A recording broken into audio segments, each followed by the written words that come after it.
Morning, guys. How you doing? Welcome back to the Spurs Talk Show. I am Sean Butler, and she's Bugsy Malone, and this is episode 109 of Tottenham Walks. I hope you're happy and healthy and doing the things that you love with those that you love doing them with. And guys, let me start by asking you, if you don't mind, do me a favour, smash a like button, smash a subscribe button if you haven't already, smash the notification bell if you haven't already, and smash a comment on the end of the video. Let me know your thoughts on the topic of today's conversation, and that is, guys, that is Antonio Silva, 19-year-old Benfica centre-half, having a cracking World Cup for Portugal, doing things that most 19-year-olds would never get the chance to do, and under the spotlight in the world's biggest tournament for international football, at least, he has been a breath of fresh air to watch. His calm, cool, collected head take care of most things that come at them in the Portuguese backline. And he's been linked with Tottenham. He's, I'll start with what I know about the guy. I've watched on Y-Scout, my tool that is so good. If you haven't got Y-Scout, it's a paid tool, but if you're interested, you should definitely look into it. It's a tool where you can search for players or teams or whatever you want, any particular search.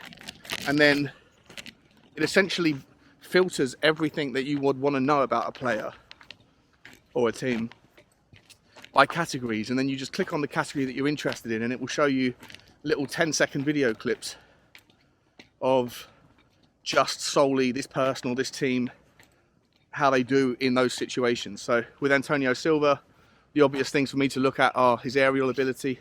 So I'll click on aerial and it will just show clip after clip after clip of him, whether he wins or loses or gives away free kicks or whatever, but it's all about his aerial threats or what he does going forward or going back in the air. You can do the same with his one-on-ones, do the same with his tackling, the same with his long balls, long passes, his, anything at all basically. And it's fantastic. And so I spent some time trying to get to know Antonio Silva yesterday. And guys, he looks super cool, super calm under pressure. One of the things I really noted about him, you know how I was talking to you yesterday about, or the day before yesterday, about Frank Kessie and how his ability to dispossess a player is second to none because he's such a powerhouse player and he just leans on players and they end up just giving the ball away because they can't handle the heat.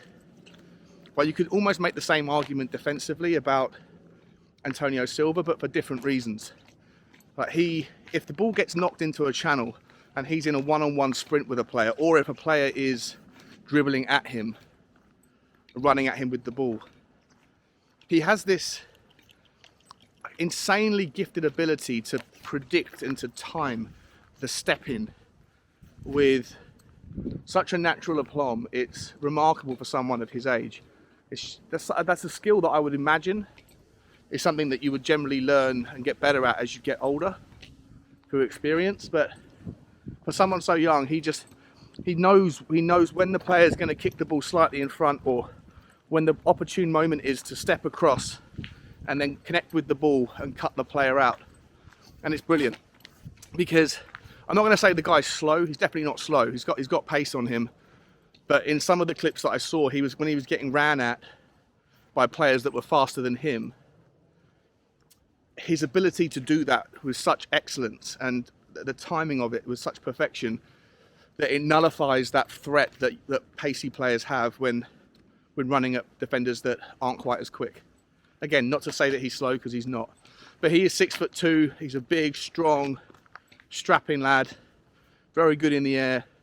And I think that his ability to read the game, not just in those moments where he steps in and dispossesses players, but his positional aptitude to see where the ball's going to be before it's put there and predict it and get there and head the ball clear.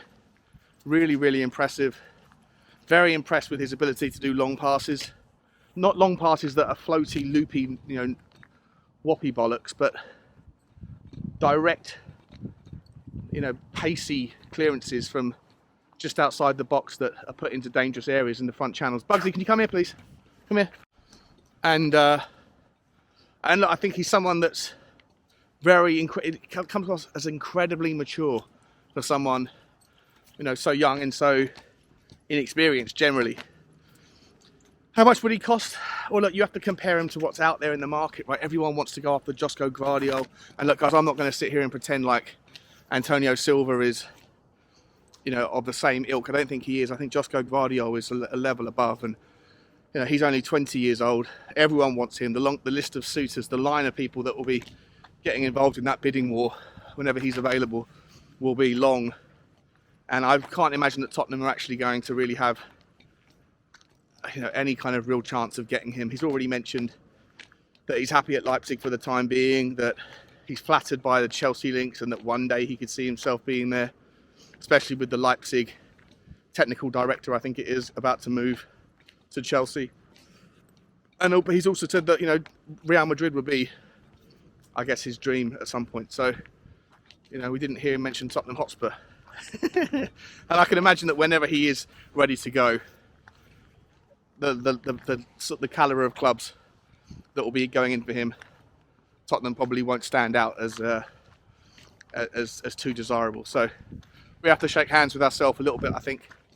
It'd be great if we could get him, but I'm just not hanging my hat on any hopes on that one. So then if you look down the ladder a little bit, Antonio Silva plays for a team that have, you know, got form in selling players if the right bids come along. Benfica, I think, have raised more money from player sales than any other club by far in Europe over the last 20 years. I think they've raised over €1 billion from player sales. And, you know, they're not afraid of selling young players either. Their most recent club record sale, in fact, was João Felix, who went to Atletico Madrid for €127 million. And he was a kid. So, you know, there's nothing to suggest that Benfica wouldn't cash in if the right price came along, the right money came along. And what does that money look like?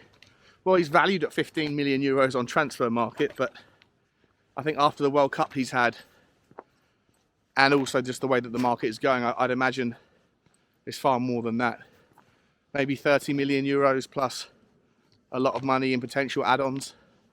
Might be able to get some business done, maybe not though. Maybe Benfica are in no position to need to sell because of the João Felix deal that they did not so long ago. So, who knows? But as a player, he's very interesting. The difficult thing for me, guys, is where does he play? He's positional play, right? He plays in a back four for Benfica, and he usually plays on the right side of the centre-backs. I don't think Tottenham are in any way, shape or form likely to move to a back four anytime soon, despite a lot of the calls that are happening right now on Twitter and in various places. I've seen people saying, you know, Richarlison can play in the 9, given his amazing World Cup. Harry Kane in the 10, Sonny on the left, Decky on the right, and then two holding midfielders. But if you're going to do that, you only have room for 4 at the back, and Conte doesn't do that, does he? So that's not to say that it's silly to not think about the future, because if you are going to sign a 20-year-old or a 19-year-old player, you're going to sign him on a 6-year deal probably, or a 5-year deal. And, you know, I'm 99.9% certain that Antonio Conte, whether he's here next season or not, who knows, but he won't be here in 5 years' time. And so there will be a time when we have a new manager, and it's important to kind of prepare for that scenario and buy players that are capable of playing in a future situation where a back four is preferred. The only problem, though, is that whilst I think he has played on the left of the 4, of the 2 centre-backs, his preferred position is on the right. If you were to play him in a back 3, is he really going to go into the middle of a back 3? Well, maybe, but is that desirable? Would you not rather have the youth on the left, the youth on the right, and have a steady Eddie head in the middle to give leadership and calm to the other 2? And if that's the case, can Romero or Antonio Silva play on the left of the 3? Don't know the answer to that. They're both right-footed players. Romero says he can play anywhere, but saying it and doing it are 2 different things. So the hesitation I have with Antonio Silva is not knowing where he would fit in naturally into a back 3, presuming that Romero is fit and staying with us for the long term.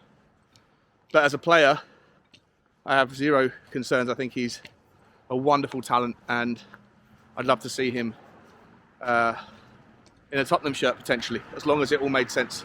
on the finances and on the player positions. Let me know your thoughts, guys. I think that's a short one today. Maybe not, don't know. But like, share and subscribe nonetheless. Let me know your thoughts on Antonio Silva. Could he be the next guy for us? Or is he, you know, the positional play a little bit too similar to Romero and therefore not one for us? Guys, I'll see you on the next one. As always, guys. As always, bye-bye.